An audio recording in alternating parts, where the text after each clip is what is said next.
I am outside in a grassy area, leaves, kind of wooded like where we started, daytime. What do you notice the most about this place? Just the leaves on the ground, the colors. The colors.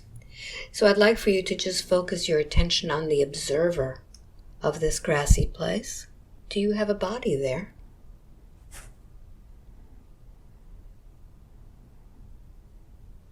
What do you notice? Notice if you're standing on the grass or just observing it. Well, if I look down, I have bare feet. Bare feet, very good. And these feet, are they male or female feet? Male, I feel. Male. Is it an older male or a young male? What comes Seems to be a younger boy. A boy. I'd say teen, early teen maybe. Okay. So let's adjust and see what it is that you're wearing there. What type of clothing? I'd liken it to like Tom Sawyer type of attire. Okay. A little kind of raggedy, but very relaxed. Very good. So take a look at your hands. Notice the color of your skin and if you're carrying anything. Be white skin.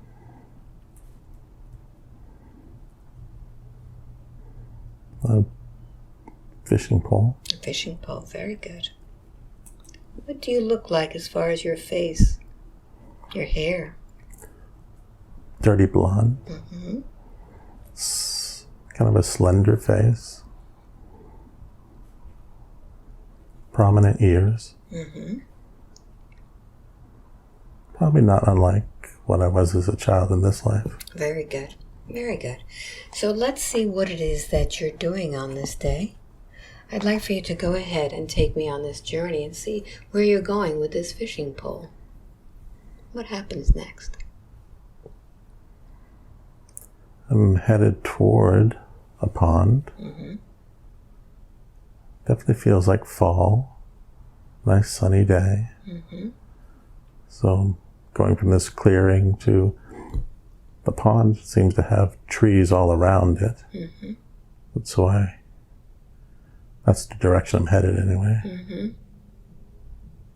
I want you to just connect with your emotions right now and tell me how you're feeling as you're going towards this pond.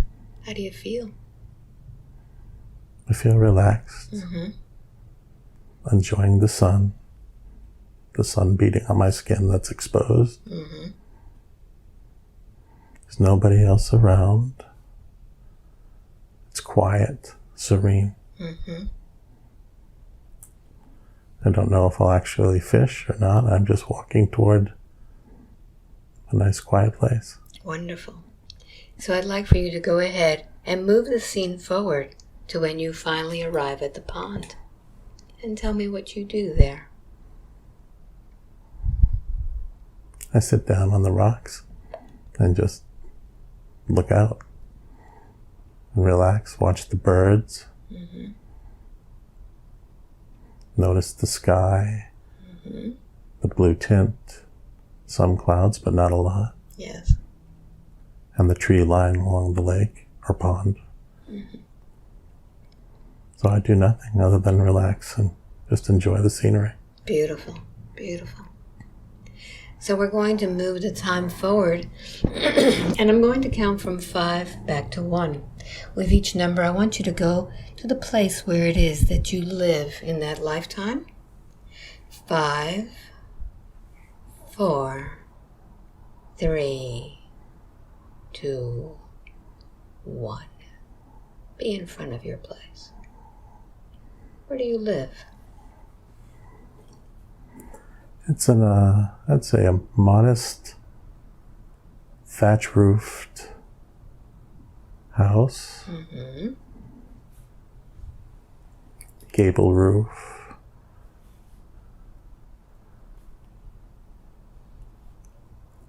Look around. Where is this place? Are you in a village or are you... Countryside. Countryside. It seems like I see just a little clearing around the house and around the street that runs in front of it. Get the sense it's like a dirt road. Do you notice any other homes around you?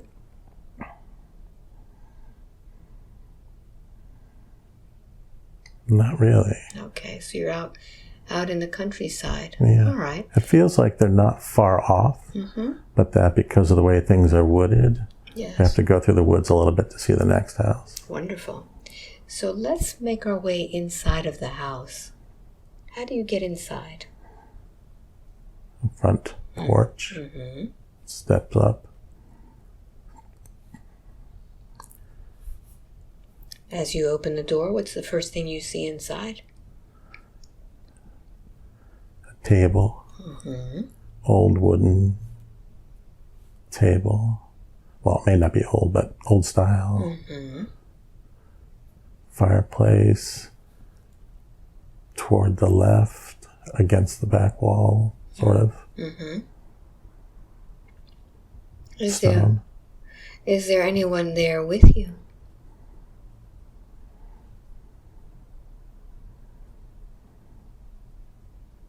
I don't think so. Okay, good. So what is the favorite place in this house for you?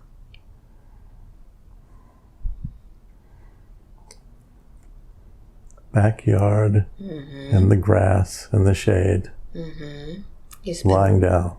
You spend a lot of time outside? Yes. Yes. What do you do when you're outside? In your own yard? Stare at the sky. Beautiful. Beautiful. So let's see who is in your life in that lifetime. We're going to close that scene, and I want you to go ahead and see yourself having a meal with your family. I'm going to count from 3 to 1. When I get to number 1, I want you to be at that meal time. Take a deep breath in. 3, 2, and 1. Be there. Notice where you're sitting. I'm at one end of the table.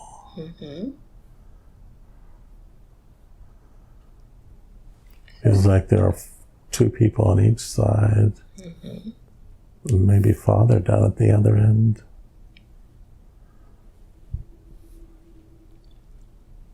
I see mother, sister on the left side. Maybe sister, brother on the right. And what age are you compared to the others? Are you older or younger? I seem to be older. Okay. Probably the oldest. So as you look around the table, notice what you're being served. Look at your plate. Chicken legs. How do they taste? Pretty good. Good. Anything else on your plate? Corn on the cob. And potatoes. And potatoes, very good. So I'd like for you to look at your family members. Their eyes are the entrance, the window to the soul. So I'd like for you to go ahead and look around the table and see if you recognize any of those eyes or souls in the lifetime of Keith now. Well, the boy to the right, ever since I got in, sat down and started envisioning him, so I'm fixated on that. So I don't know if that's interfering with anything, but. And tell me your relationship with him. Are you taking care of your little brother? I think so. I think I watch over him. He is younger. The age gap is more pronounced there than it is in this life. Okay, very good. What else do you notice about your family?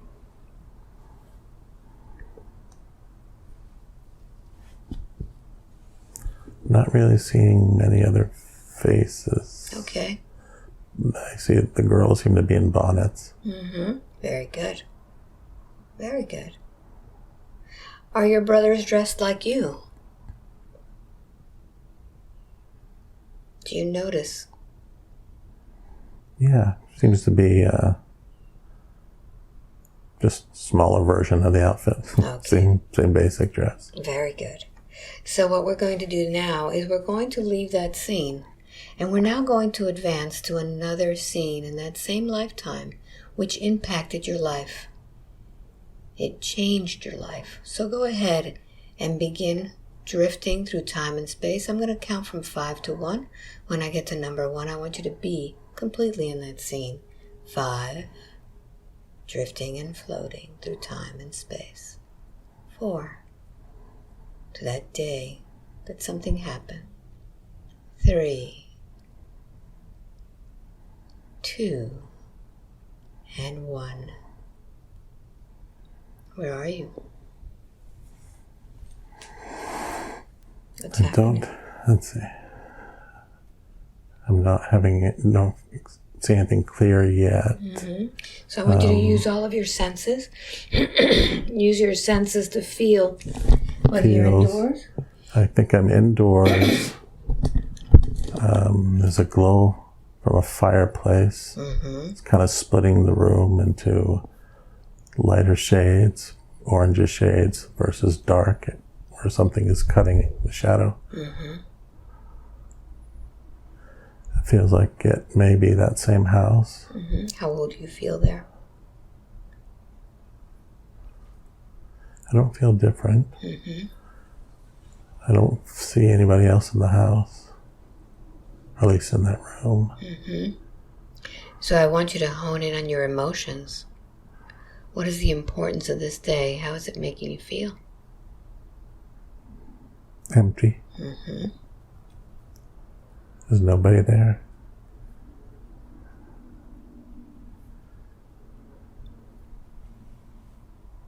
I feel alone. Yeah.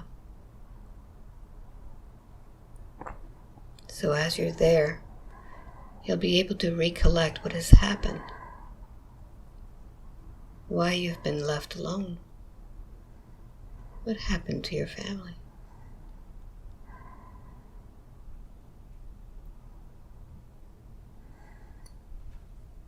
I don't have a sense of that.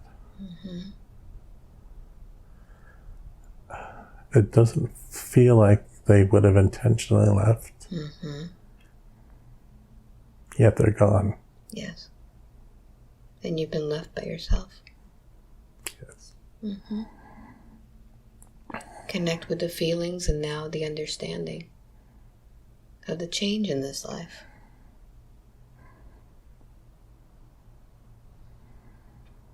How it's affected you.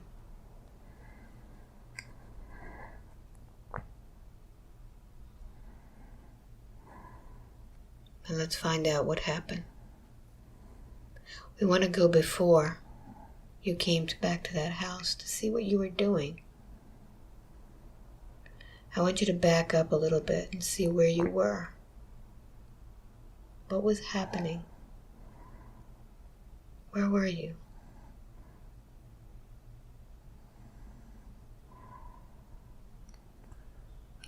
Don't see anything yet.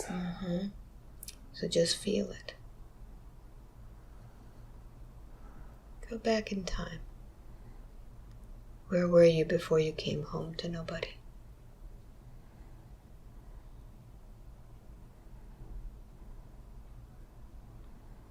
Connect with your emotions. Was it a good day?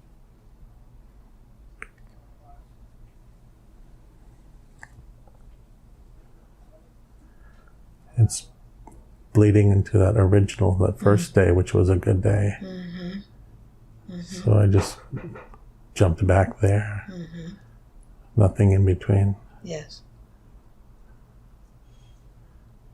So I'd like for you to just use your other senses to be able to zoom out of this whole scene, and you'll be able to see things that you weren't able to see. You'll understand what happened to your family. You'll see it from a spiritual perspective. Begin to zoom out and understand what happened to your family, why you were alone.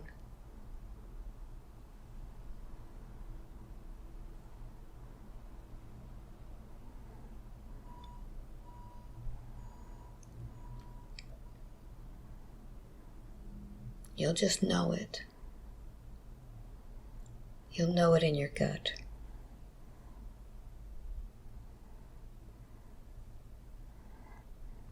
It feels like they were taken. Mm-hmm. They wouldn't have left. Mm-hmm. But I know nothing of the circumstance. Mm-hmm. So what does that mean for you now?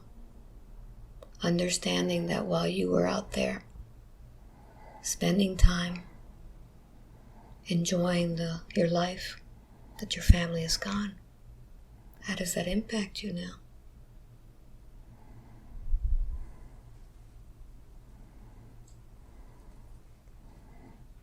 Once I liked the serenity, but only when I knew it wasn't permanent. Yes. Very good. So let's close that scene. Close that scene, and now let's go to when you're older, when your life is older and things are happening. I'm going to count from 5 to 1, and I want you to be in this new place. When your life is now different. 5, going through time and space. 4, 3, 2, and 1. Be there now. Notice how old you are and where you are.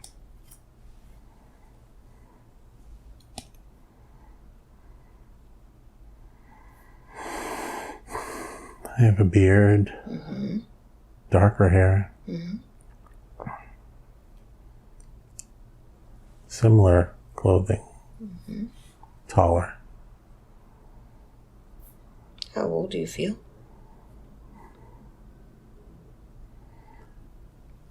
Just based on appearances, I'd say 30 to 40. And where are you right now?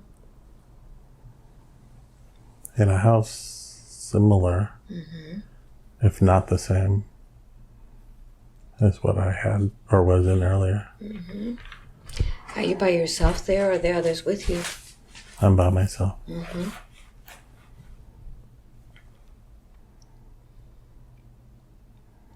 Tell me more. Don't look happy. I'm just visualizing. I'm not feeling at the moment. But I sense the eyes just look disconnected. Alone. All right. So let's find out a little bit about how you earn a living in that lifetime, how you sustain your life. I want you to see yourself doing what you do for a living. I see farming of some sort. Manually pulling a hoe. Is this your farm? Feels like I own at least that part of it. How do you feel as you work the land?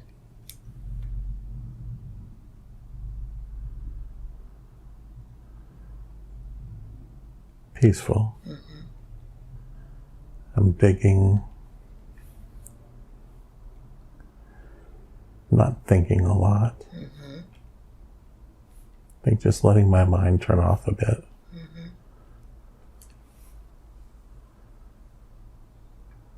Very good. Anything else? There seem to be other people working. No obvious relationships come to mind. Okay, very good. So let's now go to the last day of your life in that lifetime. I'd like for you to now go to the place in which you last live. Notice your body, how old it is. Are you indoors or outdoors? I'm outdoors. Gray hair, gray beard. About the same type of dress. How old do you feel? Not terribly old. Maybe 50 to 60. Mm-hmm. What's happening with your body?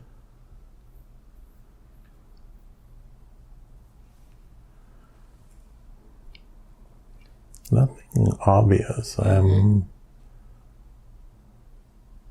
walking around outside. I could be farming if I wanted to. Yes.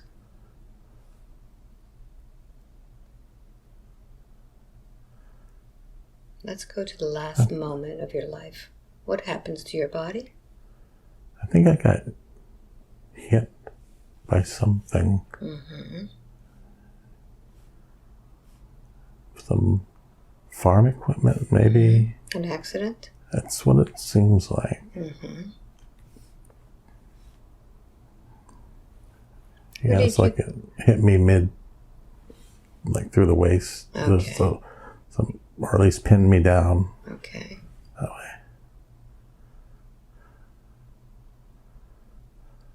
And I'd like for you now to release the spirit of that body.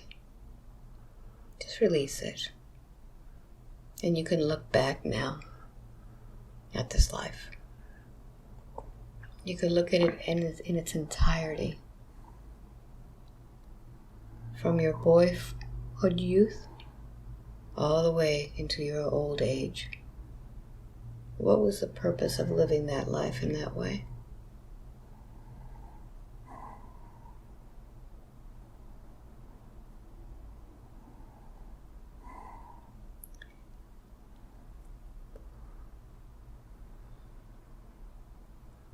I was experiencing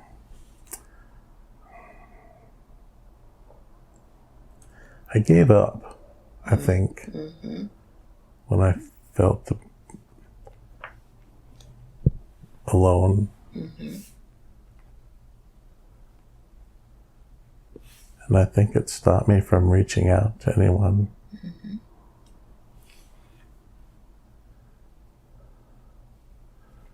So it may have been to understand the impact of shutting down and not trying again. Yes. What lessons did you learn from that lifetime?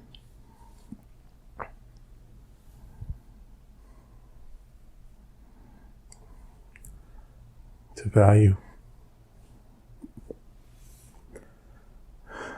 my family. Because they could be gone one day without any reason. They'd just be gone. Yes. So how is that lifetime affecting the lifetime of Keith? How is he being affected?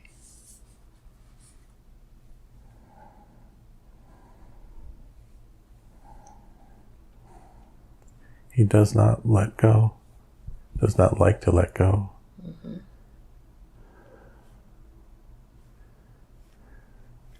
He fights, tries to keep people together, but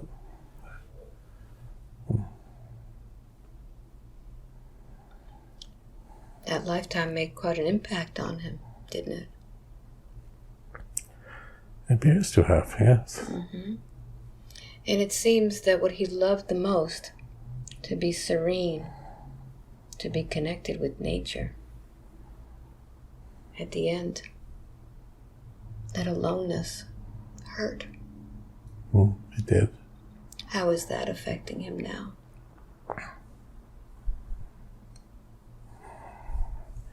He still loves the sereneness, but he has to be where people are, where family is.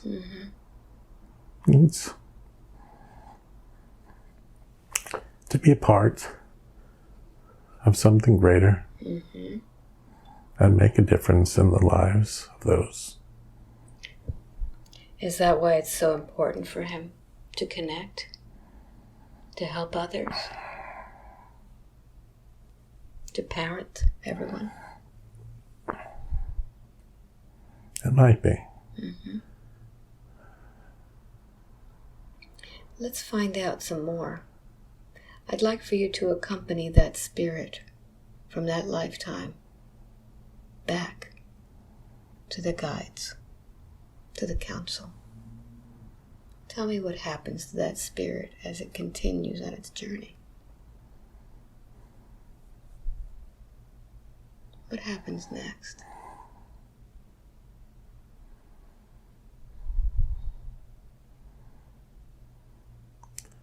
Not perceiving anything yet. Mm-hmm.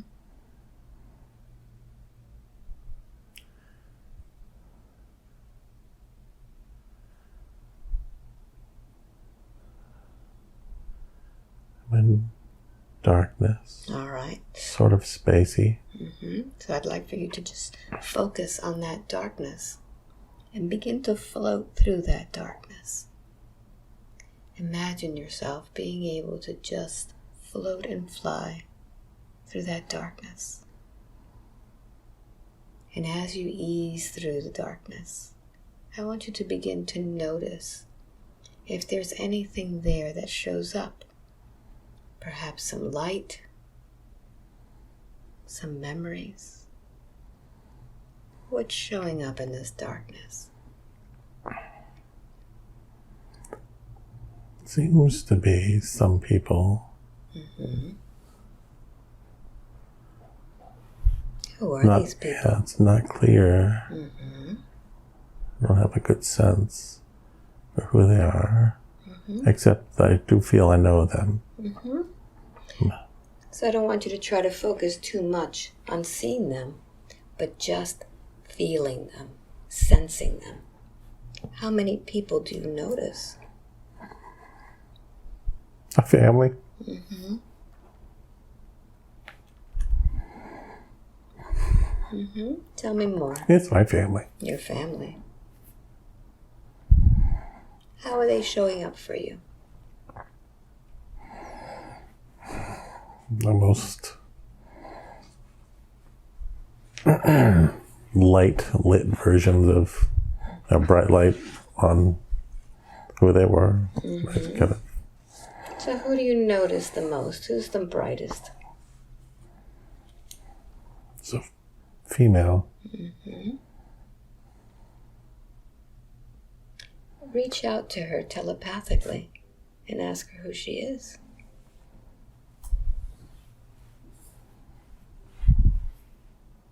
Connect with her soul.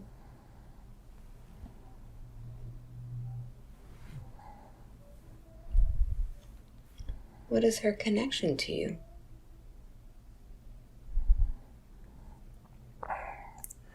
She's someone I love. Mm-hmm. Feel that love.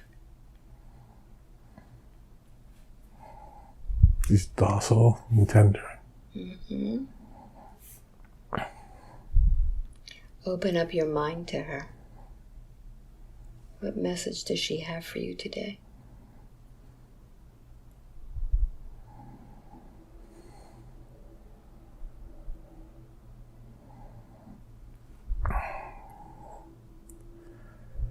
It's not verbal. Mm-hmm. It's just, I'm welcomed, anticipated, Mm-hmm. ready to rejoin. Mm-hmm. Very good. Who else do you notice?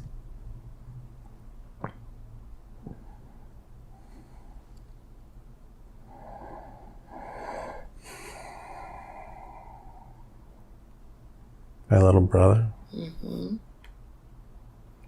He's just smiling, hugging. Mm-hmm. Very good. And as you reconnect with your family, you may get the understanding of why it is that they left. What was the understanding?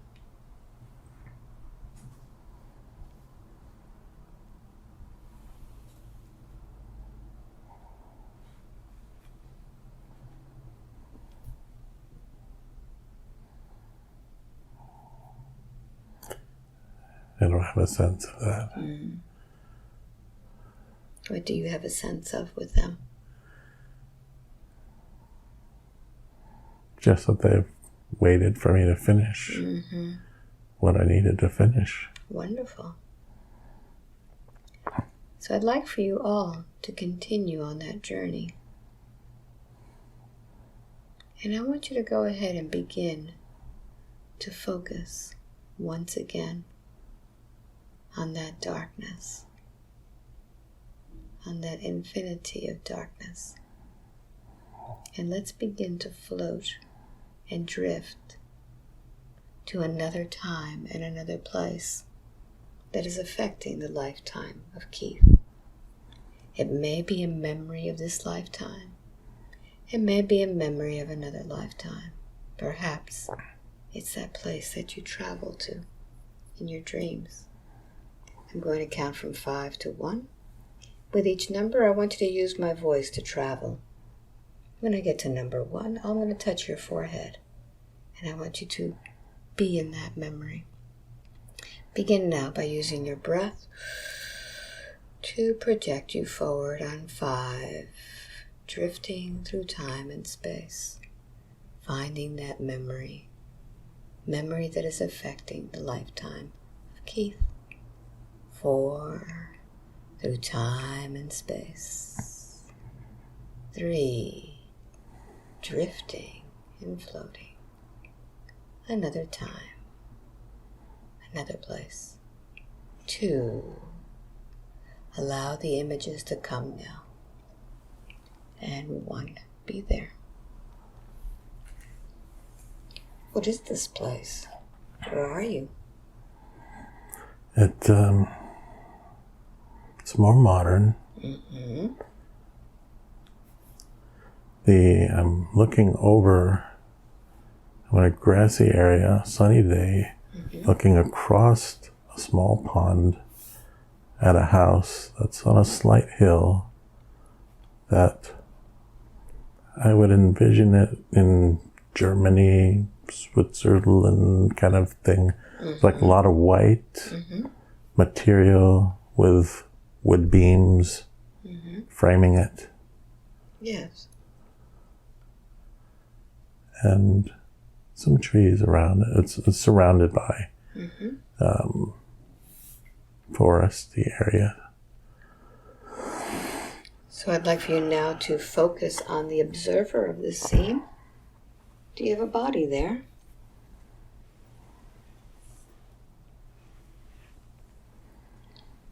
Look down at your feet.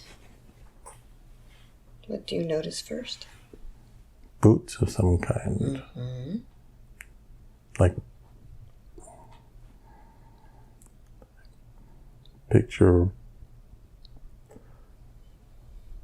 Germany, in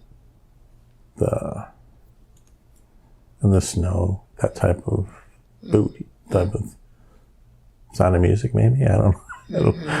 I'm not sure how to describe it, but it is. Are these working boots? They just seem to be everyday shoes, boot kind of thing. What does the rest of your attire look like?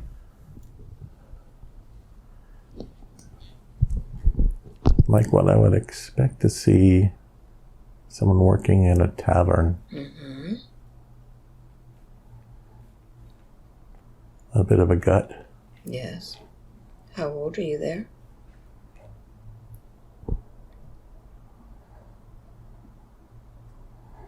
Maybe 30 to 40. So this place that you're looking at, is this your home? Feels like it is. All right, so let's go to your home and tell me what happens when you walk in. What do you notice? A lot of life. A lot of, it's like dinner of some kind is being prepared. Kids running around. Daughters helping, maybe wife, type of thing. Feel this family out. How does it feel to you?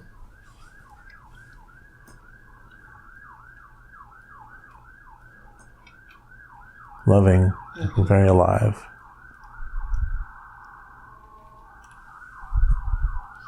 What is your connection with the children?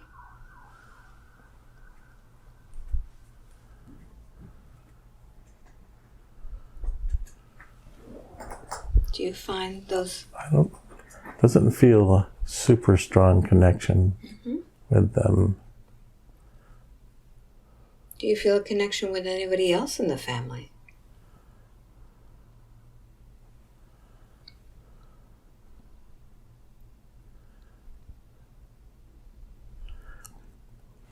Feels more like formality. Okay. Doesn't. Do you feel like you're part of that family or more of an outsider? I feel like I'm part of it, yet distant. Okay, very good. Like the kids, maybe I was too old when I had them. Mm-hmm. And for some reason, or maybe I've been absent.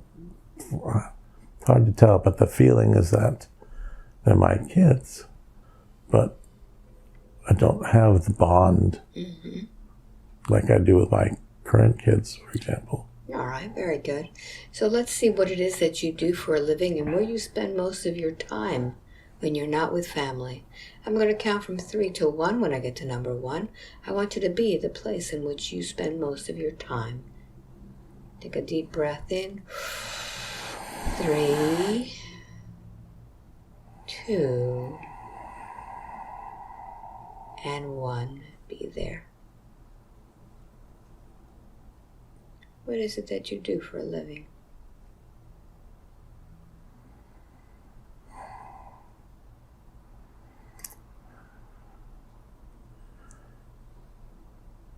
I think I am in a tavern or an inn of some kind. Yes. See yourself doing what it is that you do? Well, I just poured a beer. That must be what I do. Yes. So I want you to just feel the atmosphere there in your role. Are you just pouring beers, or do you have interactions with those that come to see you?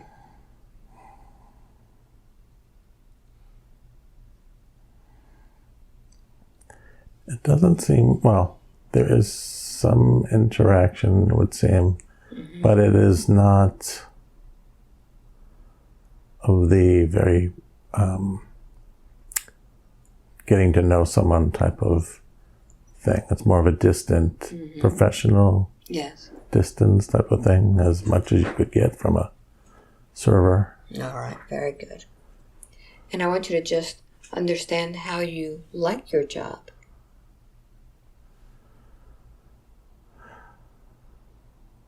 How you feel about it. Feels like it's a no-brainer thing. It's not a stressful thing, but it's a necessary thing. So you're doing this work because you need to? I think it's needed for the family. Okay. But for whatever reason, it's I'm alone. I'm surrounded by people, yet I don't connect all that much other than pleasantries. I think I'm not really engaging with anyone. And this lets me be solitary away from my family. Who for some reason I don't connect with that much. Okay, very good. So let's close this scene now. Close the scene, and we're going to now go to a very important event in your life when something impacted you.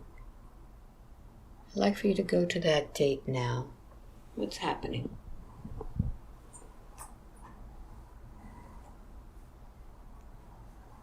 What is the special occasion?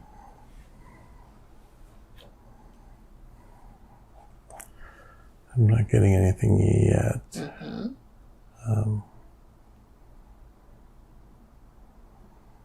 Outdoors, seating, a lot of people. What is this day all about? Feels like it could be a wedding or something of that nature. Mm-hmm. Do you feel like you're part of this special occasion, or you're an outsider?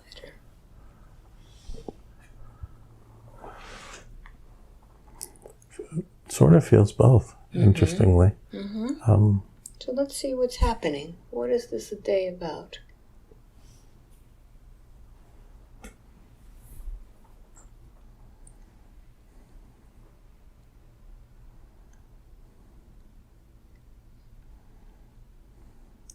Notice what's happening. I'm seeing people enjoying themselves. Mm-hmm. Look at how are you dressed on this day? Is it the same? It feels the same. Mm-hmm. Is this something that you do with your family? Or with No, I don't know. Your work? Yeah, I think this is, maybe it took place at work, or maybe I was, because of my work, I was hired to do this. Mm-hmm. But again, it feels like I don't really connect with anyone. Okay, very good. I don't mind. Mm-hmm. It doesn't feel like it's a problem. It's just a thing. Mm-hmm. It's just something going on. Good. All right. So let's close that scene and let's go to the last day of your life in that lifetime.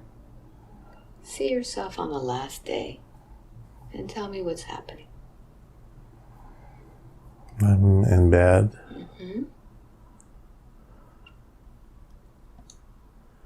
Yeah, some gray beard. I don't seem to be super old. Mm-hmm. But are you by yourself?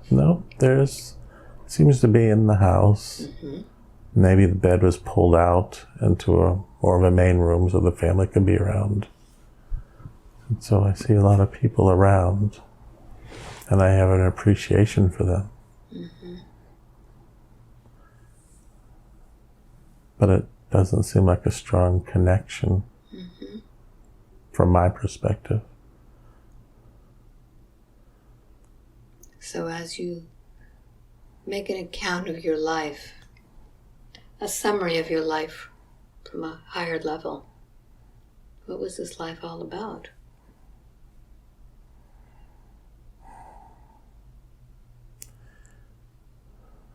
Solitude amongst many people. Mm-hmm. Good. So take your last breath in that life and just slip your body off of your spirit. As you release that body, what happens next?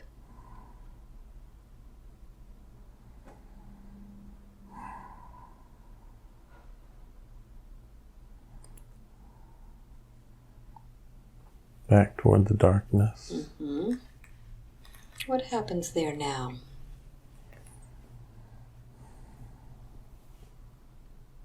Is there anyone there to meet you this time?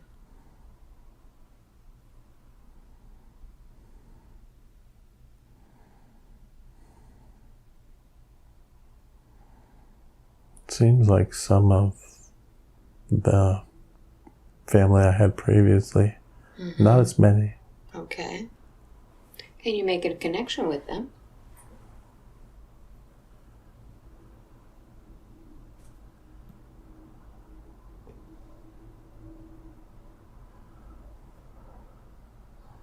Nothing really strong. Mm-hmm. Oh, it's not like the reunion the last one was. Right. So as you look at this life that you've just lived, what did you learn from it? Was it just about the solitude? Or did you learn any lessons?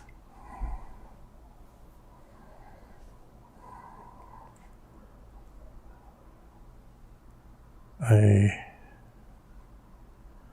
learned I could achieve the solitude, but the price seemed to be a passion.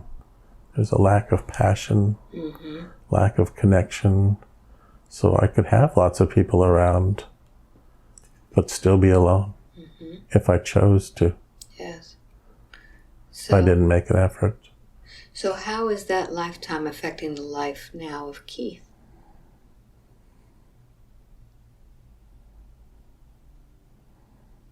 Keith has to connect. Mm-hmm.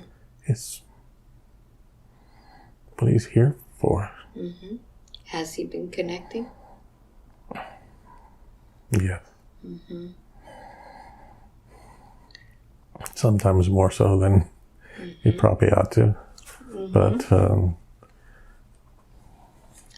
But everything is an opportunity for connection. Yeah. But in both of those lifetimes, he was shown solitude of a certain way.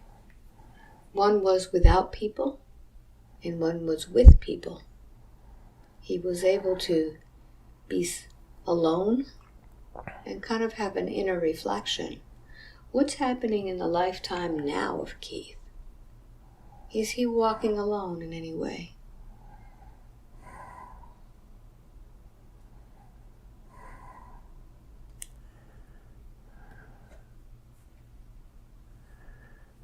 He doesn't have, I would say, a consistent base of friends. Mm-hmm. Probably because of the movement across the country. He digs into a community, Mm-hmm. makes connections, helps out as best he can, and then those connections kind of fade when he gets pulled away from it. And so at this point, the connections keep getting pulled away. Mm-hmm. So all that's really left that stays is family. Mm-hmm.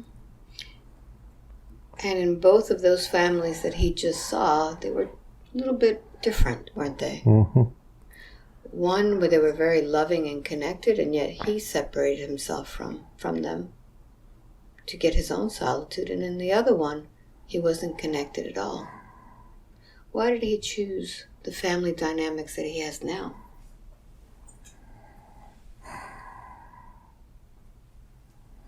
He loved the dynamics from that first one. Mm-hmm. And today he still needs time apart to fully appreciate everything and to process. And he needs time to be himself and then rejoin. Mm-hmm. That's a constant being apart, rejoining, celebrating, taking some time apart. It's a constant. And that's what he was doing in the first one until they left. Mm-hmm. Yes. And that shut down his process. So is he still feeling that now in this lifetime? So what I'm going to do is I'm going to count from 5 to 1, and I want you to focus in on that feeling of needing to save others, of needing to be there to save them. I want you to just hone in on that feeling of needing to help, needing to guide, needing to be the one who's there for others. And as I count from 5 to 1, I want you to keep feeling that feeling. And let's find out where this is coming from, where the origin of this is. It could be in this lifetime or another one. So let's begin now with 5, going through time and space, feeling that need of helping, of being there for the others to save them. 4, through time and space, needing to help others to save them. 3, keep making it stronger and stronger. Ask your subconscious to take you to the origin of this feeling. 2, allow the images to begin to flood in. And 1, be there. Be there now. Where are you?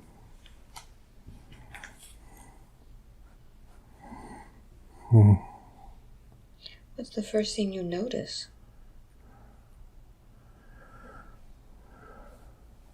Woods. Mm-hmm. Tell me more. just nature.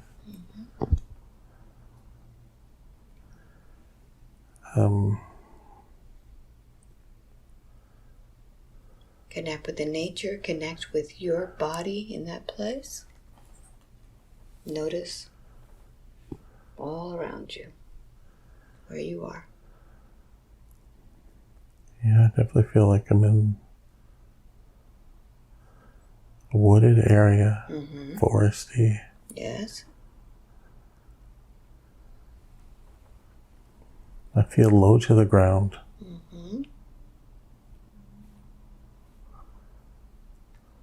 Notice what your body looks like there. I'm not sure I have one. Okay. So if you have no body, you can easily go through the woods. Oh, yes. What are you noticing? Mostly plant life. What else? Some birds.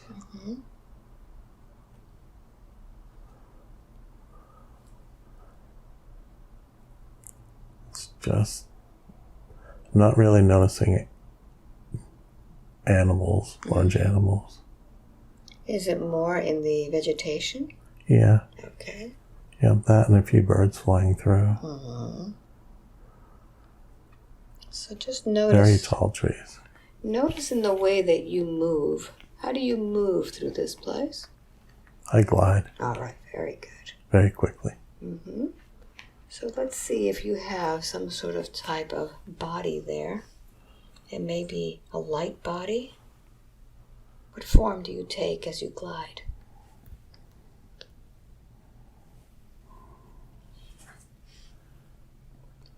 Notice if you have a shape. Yeah.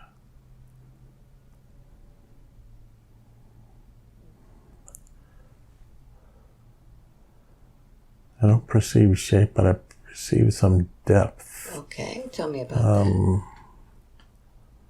Like a sense of self is set behind eyes. Distant, like a few inches back behind. That's just the perception of myself. Yes. But I don't otherwise. I mean, I may be a wispy type of creature as I move. Good. So I'd like for you to just go ahead and see what it is that you do. What is your role in this place? See yourself doing that now. What do you do in this forest? I'm like the wind. I may carry, I may be like planting, I may be carrying seed as the wind. Yes. Notice what happens as you glide through this place. The energy is really strong. Wherever I go, it kicks up energy and life of some sort. And as this gardener, The birds like to race me as I go.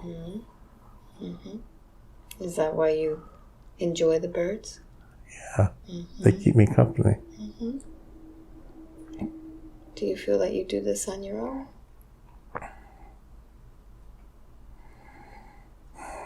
In this particular forest, at least, I do. The birds seem to be friends. Yes. They may not help as far as the task that I do, but they're comrades. Wonderful. Wonderful. So I'd like for you to just notice how it feels to be able to take care of this place. Give it life. How does that feel to you? It's joyous. I anticipate. It creates anticipation for what's going to come of it. What's going to sprout. Yes. basically planting potential. Mm-hmm. So I'd like for you to go ahead and accelerate the time. Time is in front of you as you begin to see what happens with this potential that you've planted. What has happened? A lot of seedlings coming up, Mm-hmm. a lot of little trees quickly blooming.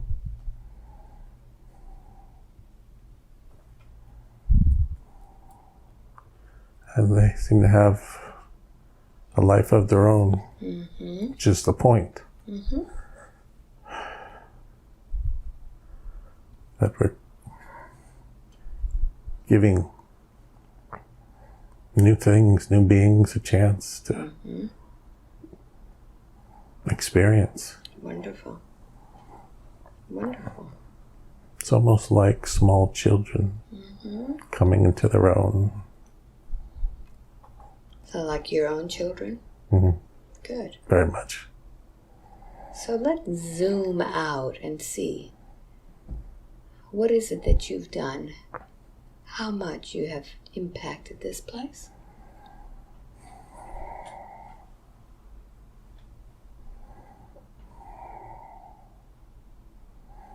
As you zoom out, you'll be able to see it from a different perspective. What do you notice? It's an entire forest of life, Mm-hmm. energy. It's love in some way. Mm-hmm. It's pure joy, actually. So you've planted love and joy. Wonderful. And it's very animated. Mm-hmm. It's like the plants. You can just watch them. You can see the joy in them as they move through the wind. The breeze comes through. Mm-hmm. You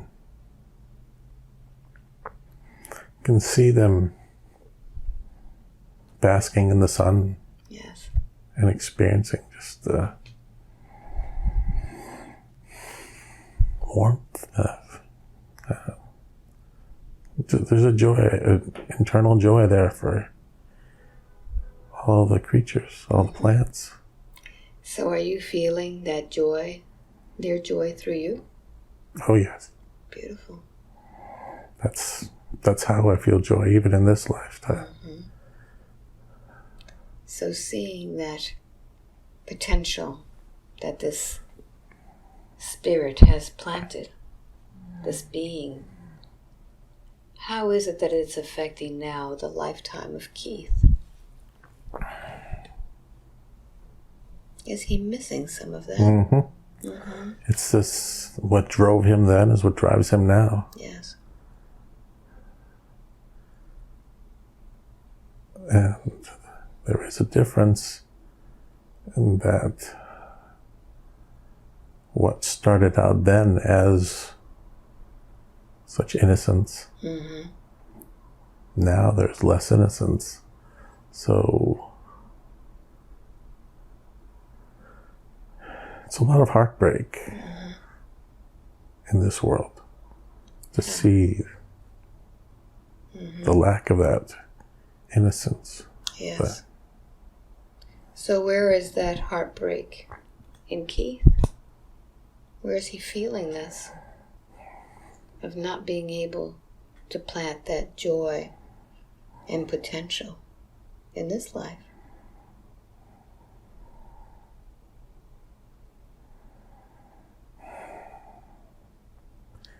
it festers in his mind.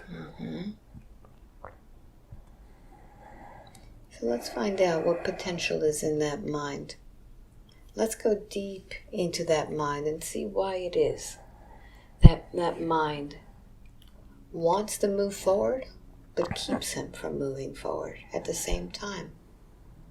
I want you to drill in to that mind and see where that blockage is. The blockage that keeps you from going from planting potential in your life and others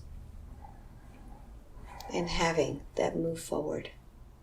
See where that is. Where is that? Keep looking in your mind. Is there something holding it back? Is there something planted there that's keeping you from moving forward? What's the first thing you notice? This confusion. Where to start? Okay.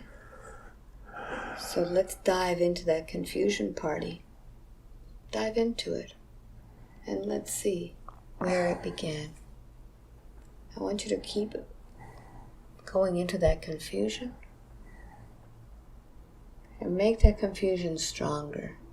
Make the confusion party even louder. Where all of these thoughts are talking to each other, trying to talk over each other. Like a confusion party in your mind. And as you focus on that confusion, we're going to ask your subconscious mind to take you back to where this confusion began. As I count back, I want you to make that confusion louder and louder. Louder and louder. Make that party so loud. And let's find out when it began. 5, going through time and space. Finding out when this confusion began. 4, making that party louder and louder. All these thoughts going back and forth. Where do I start? Where is the beginning? What do I do? Keep making it louder and louder. 3, going back in time. When it all began, before the confusion was there, before anybody was called to the party. 2 and 1. Be there now. How old are you?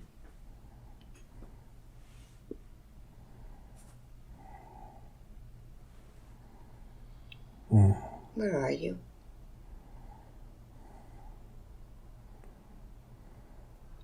And who's there?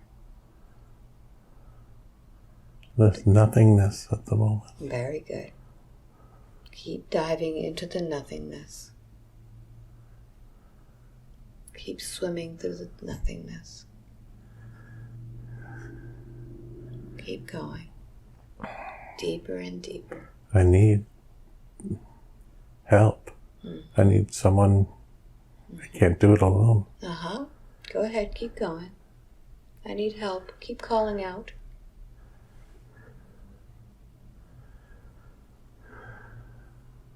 Keep going. I need help.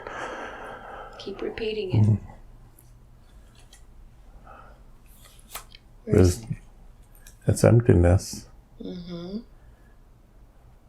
I don't know where to start.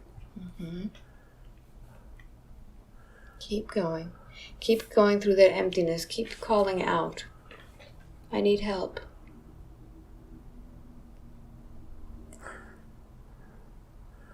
There seem to be people coming. Who are these people? Souls. Or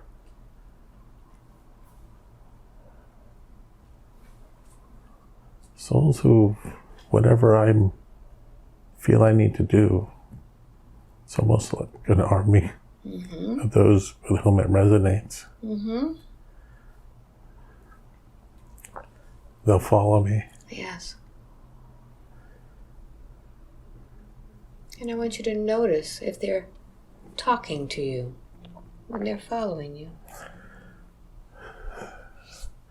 It's not a direct communication. It's more of a feeling,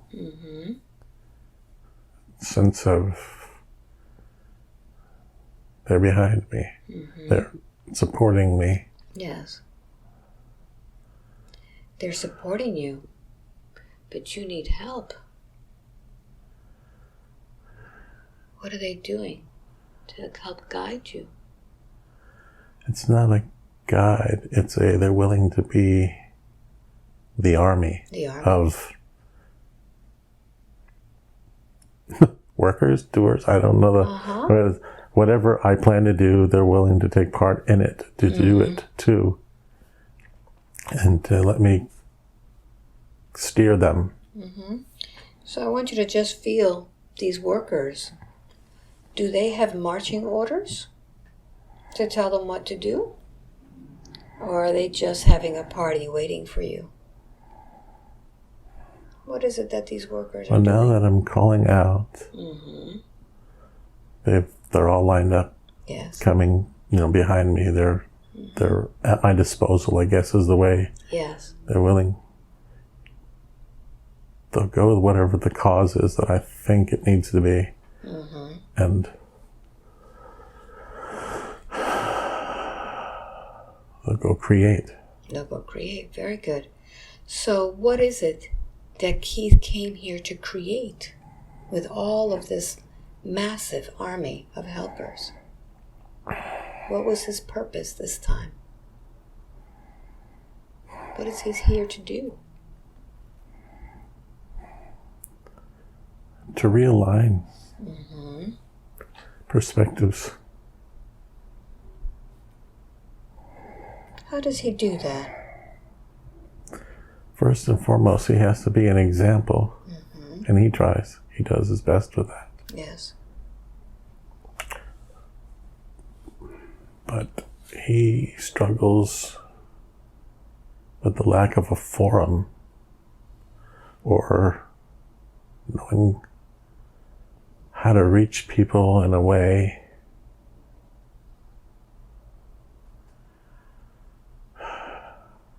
that will resonate with them. It's one thing to tell them, to show them something is wrong, and they may acknowledge, but until it resonates, they won't change. But he wants to be an impact on their life.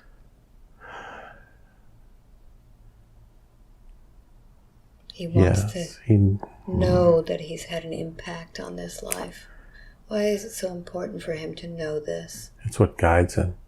That's what progress, some form of measurement, tells him. He's taking the right approach. Without any kind of feedback, he will spin not knowing the right thing to do because he needs to help.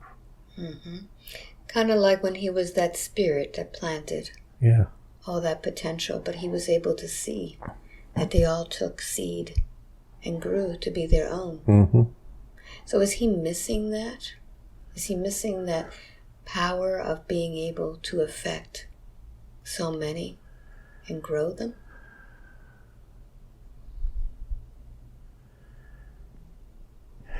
In some way, yes, but what he doesn't want to do is to force anyone. He wants to realign perspectives so that they can reach, we'll say, productive conclusions on their own. So but to do that, he needs to do that. That's all that drives him.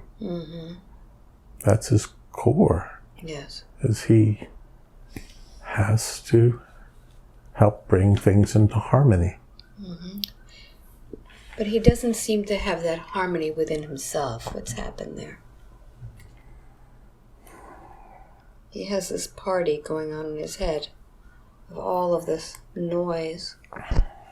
How can he bring harmony to others if he doesn't have that harmony with himself? That's why he's seeking. He's always seeking to understand better, understand humanity and the bigger picture so that that's what he's missing. He feels he's missing is his truth. He doesn't have a truth. Where can he find this truth? The only truth he knows at the moment is what resonates with him. it's love. Love is the ultimate truth.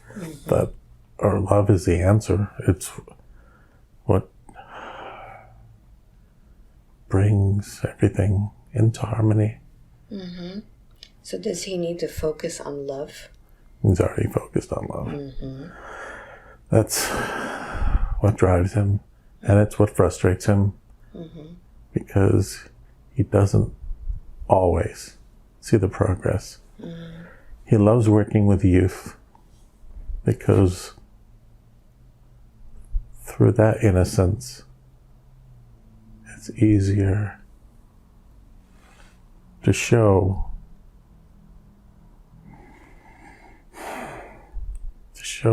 what love does.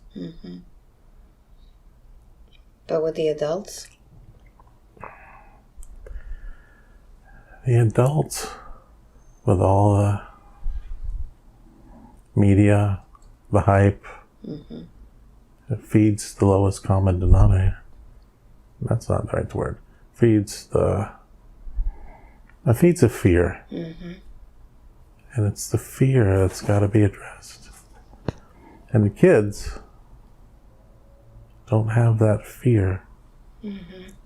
Not the fear the adults have. Right. The kids don't care about money. The kids don't care about looking so far ahead at their retirement or what. They live for today like he does. Yes. And they want to share love. They know what's right. They know what feels right. But he is struggling with the adults or the older kids. What advice do you have to give him about that so that he doesn't struggle? So he can flow a little bit more?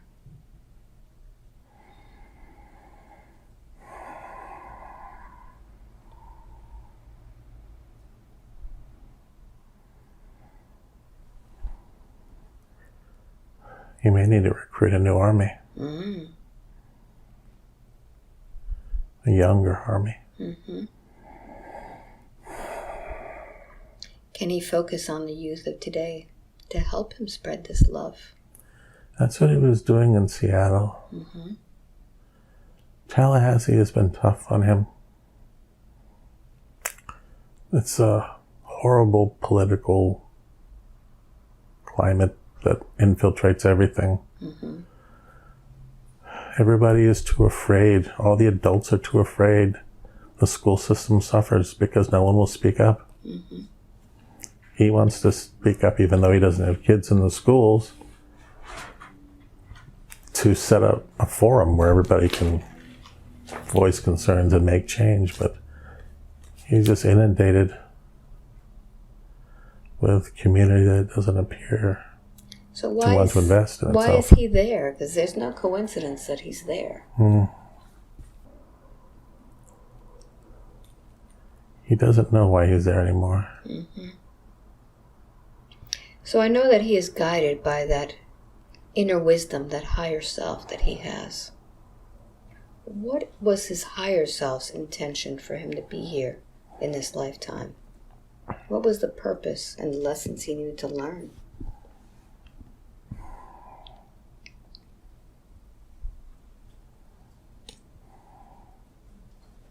Was it the same as that spirit planting? Is that his truth?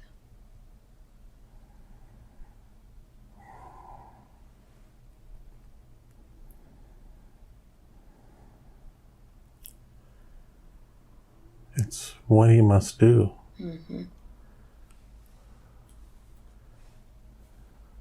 Plant potential?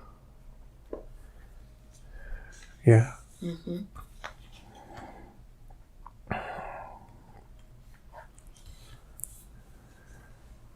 I guess he needs to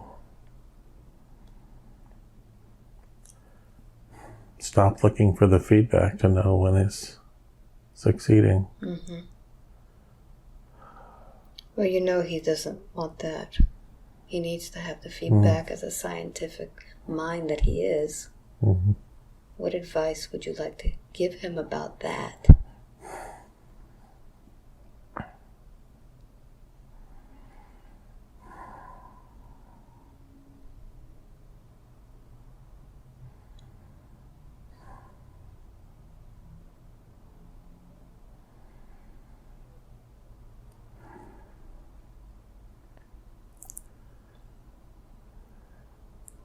Does that scare him? Once doesn't scare him. It confuses him. Because he doesn't know which direction to go. There's so many things he can get involved in. Which one is right for him? How does he know?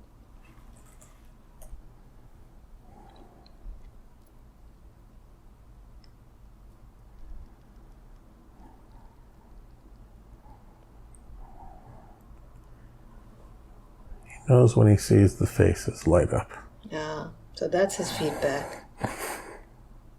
That's his feedback. Oh, okay. Wonderful. Let's engrave that into his mind so he remembers this when they get it.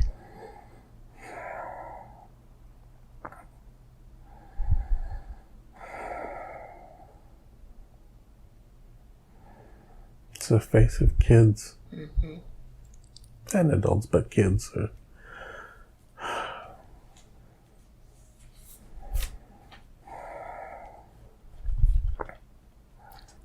He says two things that seem to be contradictory. One is that he has this disturbing thought of existing for eternity.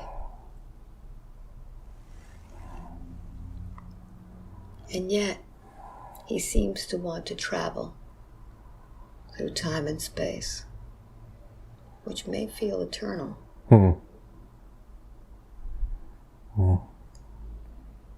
Is there some sort of contradiction there?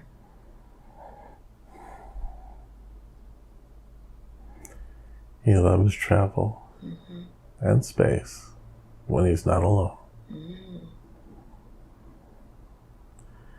And has a purpose that resonates. So, yeah, he has to be sharing. Always sharing. So does he need to bring his army with him when he travels? Should he call in those souls to go with him? Would that help him with all of these experiences that he wants to do?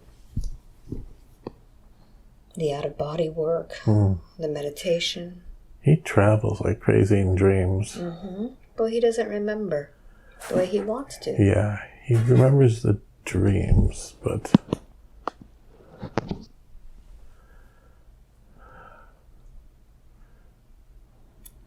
He wants to kick it up a notch. oh yeah.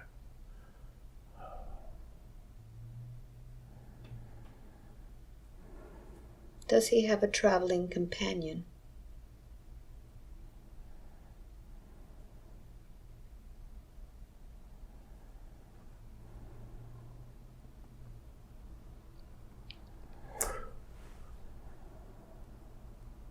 No. No, even in the dreams, it's never a consistent. He's usually alone, but amongst many people. So when he's attempting to astral travel, is he attempting perhaps to do it alone? That's all he knows at the moment is to do it alone. Okay. Just because he's a book learner. And that's never talked about teaming up, really. Okay. So who could he team up with to travel with to where he feels guided? Who can protect him? And who can remind him of what he's experienced?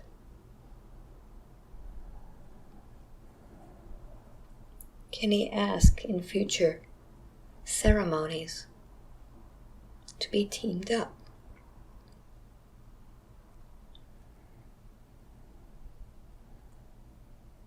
We can ask.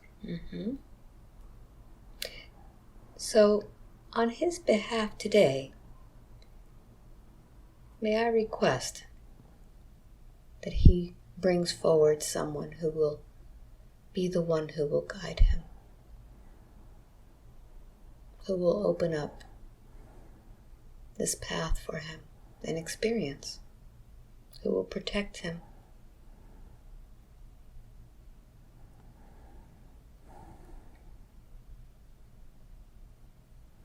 Yes. Okay. What else does he need to know today about finding his truth, establishing this personal truth? He reads and reads, but he still can't find his own.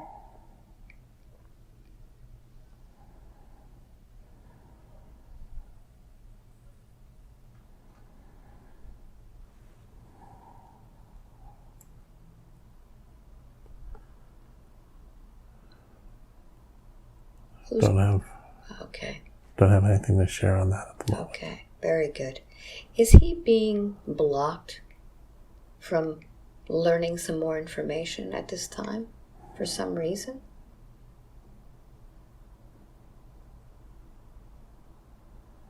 Has he or someone put up a shield for him to not be able to move forward? Take a look around and see if there's something blocking him.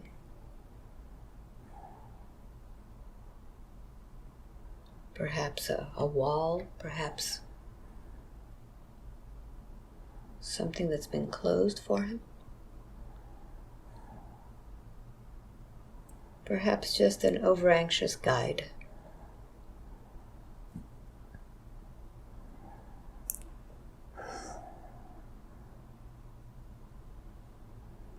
Seems more the ego. He encountered it recently, but he's still stuck. And in that, he encountered most likely the ego. Telling him it was keeping him from this. Okay. Because he felt the eternity. He felt when he had that experience, and the ego said, yes, you're being kept from it. There's a reason I'm keeping you from it. He has gone through some experiences in which he blacked out. He blacked out. What happened at that moment when he blacked out?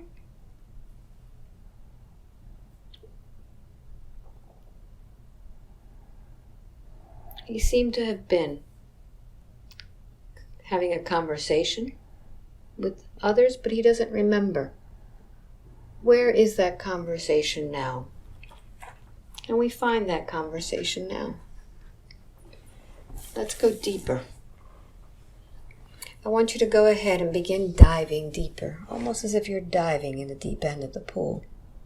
And we're going to be going through a special tunnel inside of this pool that will take you to that moment in time in which you blacked out. I want you to see the part of you that is not there. The conscious part that is not there. Where is that part? Where did it go?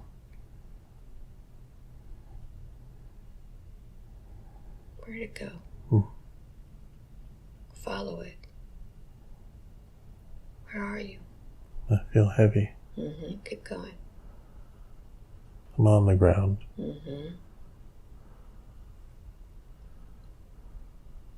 Keep going.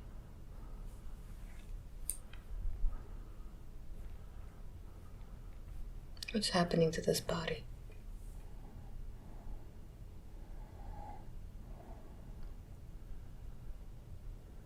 Does this body look like the body of Keith?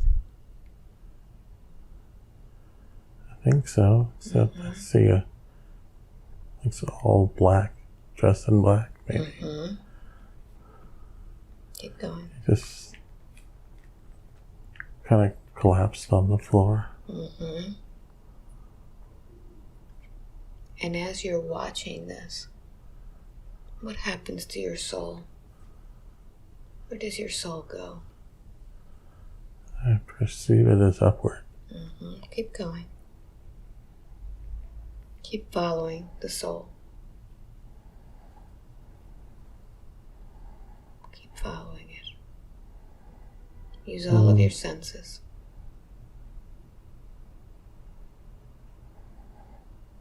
What happens next?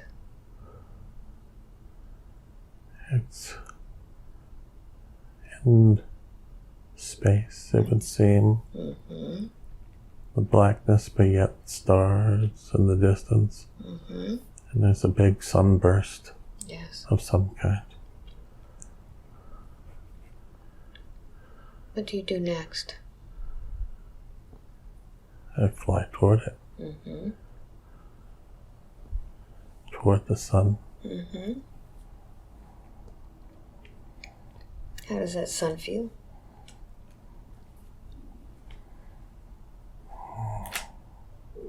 I long for it. Mm-hmm. Yet I don't know much about it. Mm-hmm. But I don't long for it. Mm-hmm. I keep going toward it. And it feels like it has a personality. Mm-hmm. Connect with it. But it's very understated. Mm-hmm. Connect with that personality. What do you feel from it?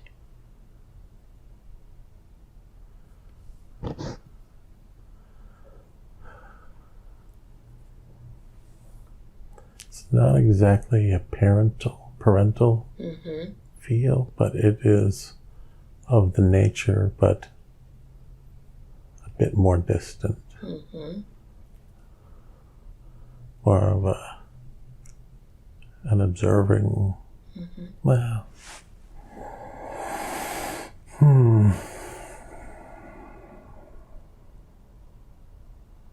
Do you feel that this respects you? yes. Mm-hmm. So it allows you to do what you need to do. It wants to let me play. Okay. What do you do next? How do you play?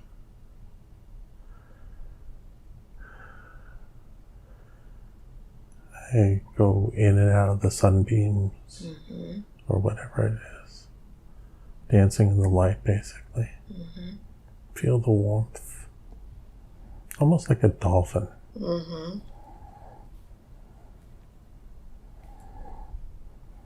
Are you aware of anyone else with you?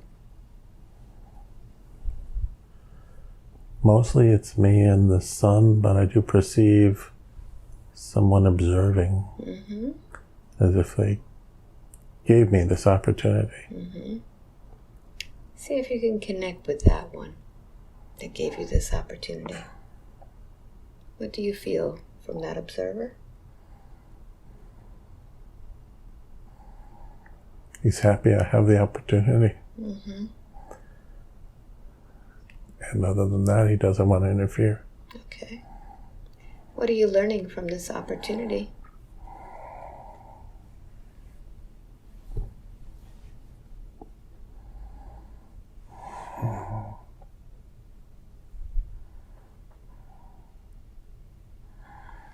It's a very non-intellectual Mm-hmm. experience. It's a freedom, Mm-hmm.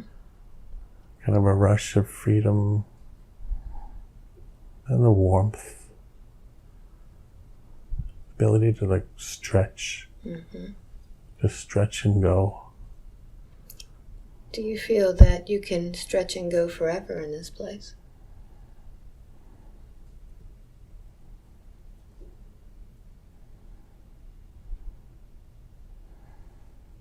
Mm. How does that feel?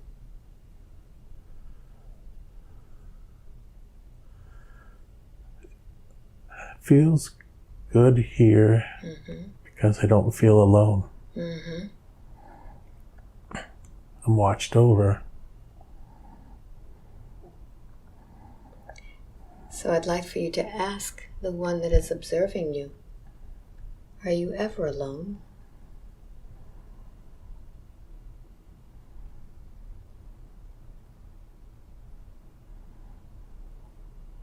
He says no. Mm-hmm. He just kind of smiles. Mm-hmm. And now with that understanding, are there any fears of being alone again?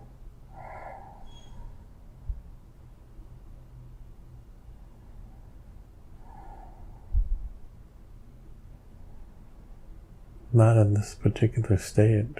Mm-hmm. Connect with that one that watches you and ask, is there ever a time when you are alone? Ever?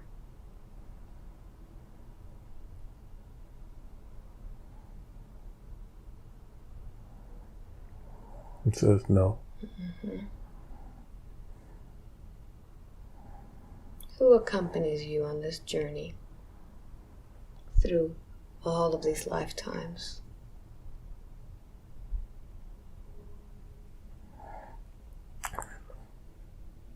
The army. Mm-hmm. Those that Mm-hmm. followed me before. Yes.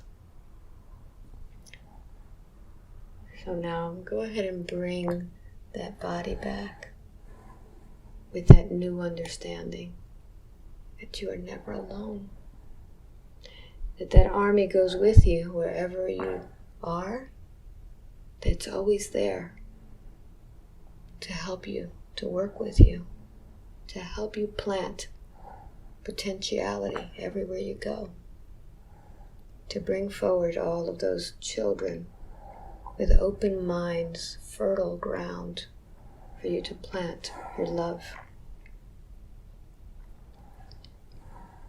How can you go wrong?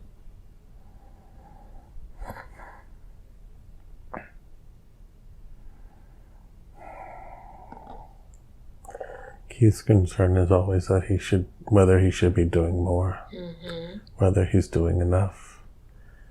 And whatever resonates with him when he does it, it's wonderful. Mm-hmm. But there's always the question of, is this enough? Mm-hmm. Do I need a different path? And what is your answer to that?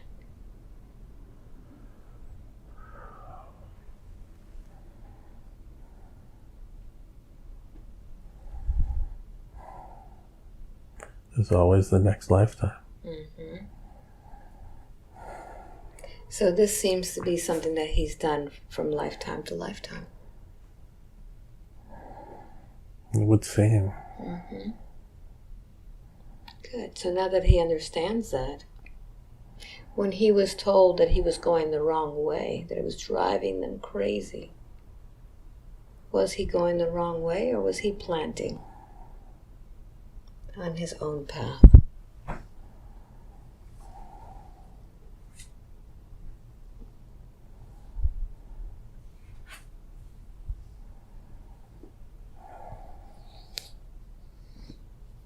What was that all about?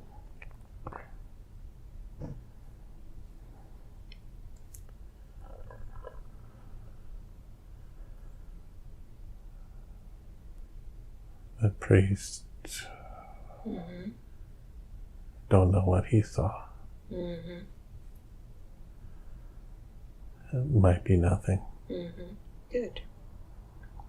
So now moving forward, should Keith continue looking at things like astrology, meditation, psychedelics, out-of-body experience and work?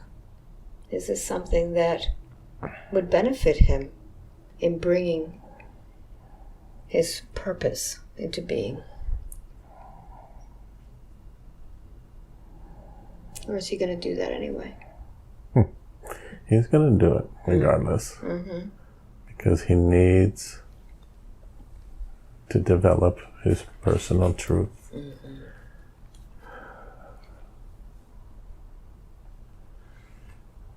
And by dabbling in all of these things, he'll find that truth? Or he'll create his own truth?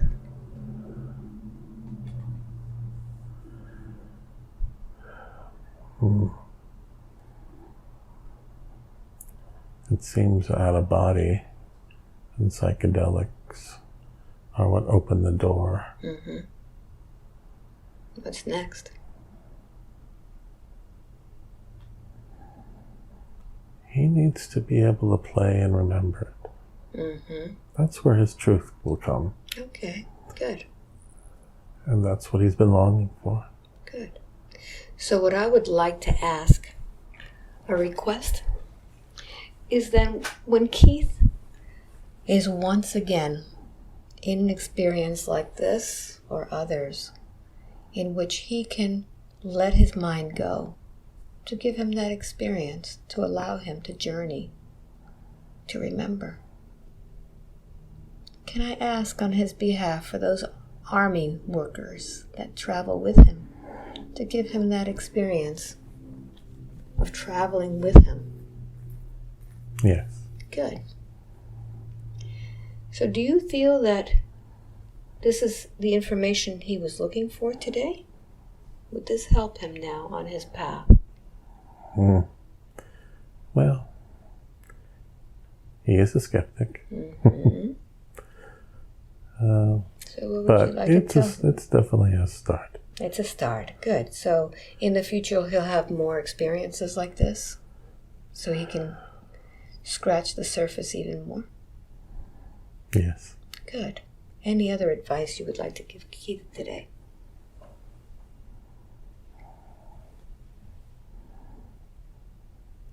Don't let indecision keep you idle.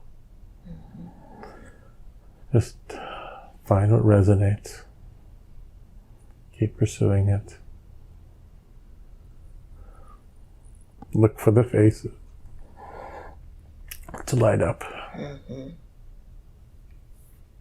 Wonderful. Thank you so much.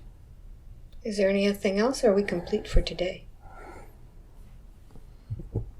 You want so much more, but we are complete for today. Very good, very good. Thank you so much. 5 wide awake, completely alert, feeling wonderful all over. Wow. What a journey. You could have gone on forever, huh? I could have. Yeah. It was the... Yeah, it's... But those lifetimes were really impactful. Do you realize that? Does it make sense in your own life? Yeah. How you picked your family now and how connected you are to everyone and how important it is for you to have your family get along together? Yeah. Yeah, because without them, period. Yeah. Even with that love, and then when it's gone, it's just devastation. And then, Been through it already. And then to be with them, but not to feel connected. Yeah, both times were like that. Yeah. I mean, both good and bad aspects of it. I mean, one is an understanding for the joy of having that family that's connected. And then losing. And then losing. Yeah. And then choosing not to do it. But to you, it was almost like, well, eternity is without them. You lived kind of like a little eternity within that lifetime. Yeah. Ooh, it was good. You want to keep this private, or you want to share some of that? If there's useful stuff that can help anybody, let's take what we can get out of it. Yeah, we're going to take some personal stuff out of there and some names and stuff. But yeah, we did great. So Keith, that was almost 2 hours. 2? Okay. that was a little longer than I thought. I figure hour and a half. Yeah. Okay. It was long. So you had never been hypnotized before. Not knowingly. Did you know that your eyes were open the whole time? I noticed they were a lot. Yeah, that seems to be how I can perceive. But I perceive a lot that way. But the flickering was interesting. That was what I experienced at the Monroe Institute. Yes.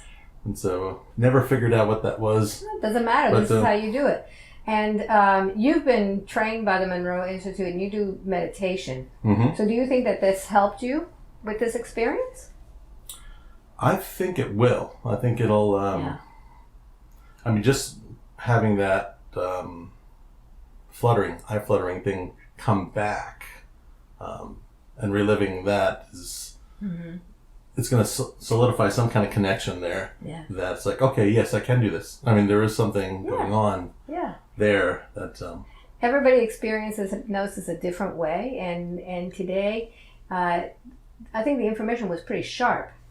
You were able to perceive a lot of things, even the emotions and everything. And there was a lot of kind of blank thing where it's like, I'm not really getting anything. And of course, I'm fighting my skeptical brain saying, I'm just making this up anyway. So, but when I feel the emotions of some of my family disappearing and being, it's like, or the kids, faces lighting up. I mean, there's just... You felt that emotion. That was important. Now, a lot of people who watch these videos are concerned that they cannot be hypnotized because they're very scientific, they're very analytical, they're very controlling. Yeah, I've heard of people like that, yeah. So...